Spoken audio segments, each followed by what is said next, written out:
Hi, this is Laurel in the studio, and today I'm going to talk to you about using sea sponges and the beautiful final results that you can get from using this sponge. This is a sea sponge that I got from an art store, and I actually think I have this about maybe 15, 17 years.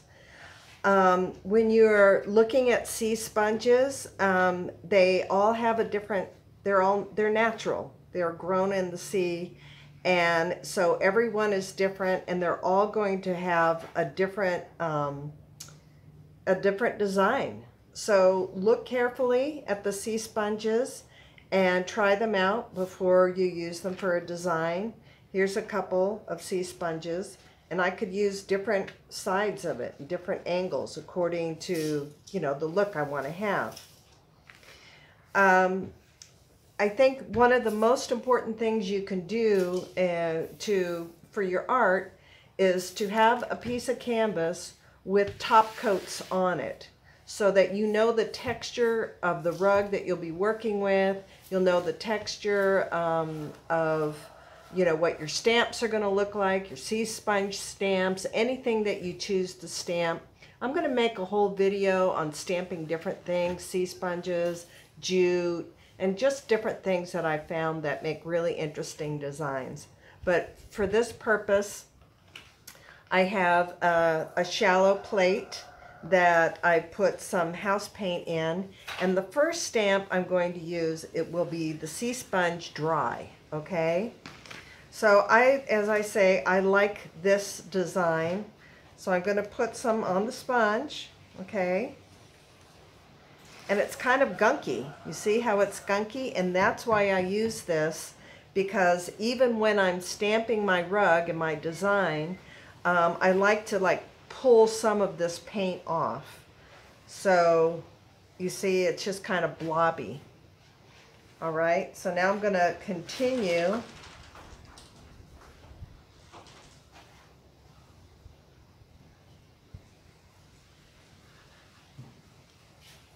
And you see, I'm just using the same application of paint. So maybe your first stamp will be on your trial rug, okay? So let me show it to you up close. Okay, you see that? Looks pretty cool, right? So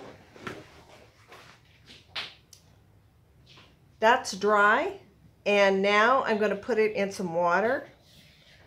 Okay, the rugs I'm going to show you have like 4, maybe 5 different colors, and I did rinse my sponge in between because I like this one sponge in the one design that I have.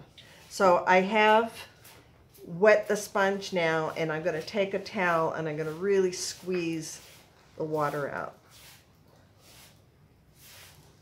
So you might try this. Try your sea sponge wet, try it dry.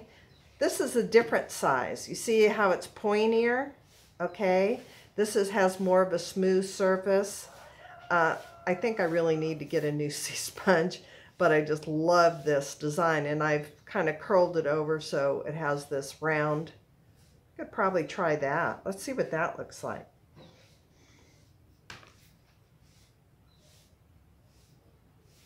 Okay, so that is holding a lot of paint.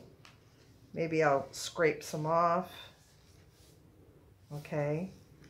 So that's another thing. A wet sea sponge is going to hold more paint. It's going to absorb the paint now because it's wet. Okay. I'm going to see what this looks like. See if you can see this. And I'm not pressing hard, because if you press hard, it's going to smush the paint all over. Oh, that's really pretty. That's really beautiful.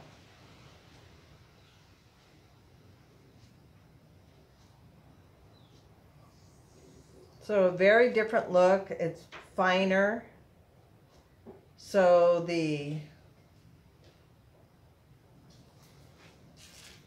let's see if you can see it better this way.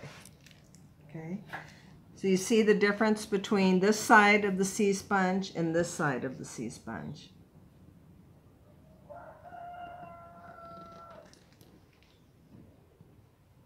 So it's just a really pretty way. Let me get this off. It's just a really beautiful tool for your designs. So I'm going to show you a picture of a rug that a client sent to me. It's a fiber rug with an abstract design. So this is the picture. Now I'm going to show you the pictures of the rugs that I made. Laurel Anderson. So this was a set of 2 rugs that I made for a client, and it mimics the design that they showed me, and it's all done with sea sponge.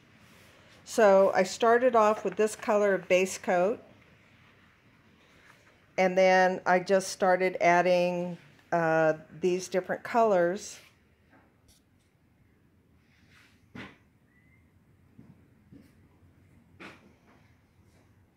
And less is always more. You know, lay out your design, and then if you want to add detail on top of it,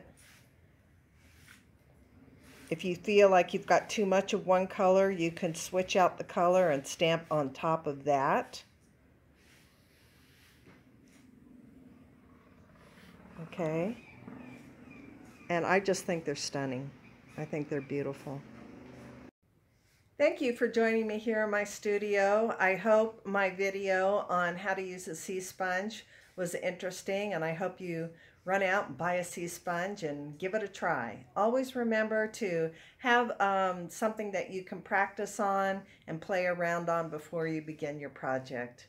If you'd like to have more information on how to make your own canvas rug, sign up for my email, Canvas Rug Crafters, and you will receive the first 2 modules of my video course on how to make your own canvas rug. So be sure to click on the link below to sign up for Canvas Rug Crafters email, where every month you'll receive new videos and tips and tricks on how to make canvas rugs, and you'll get the first 2 modules for free of my canvas rug course. The link below. Okay, thank you. Bye.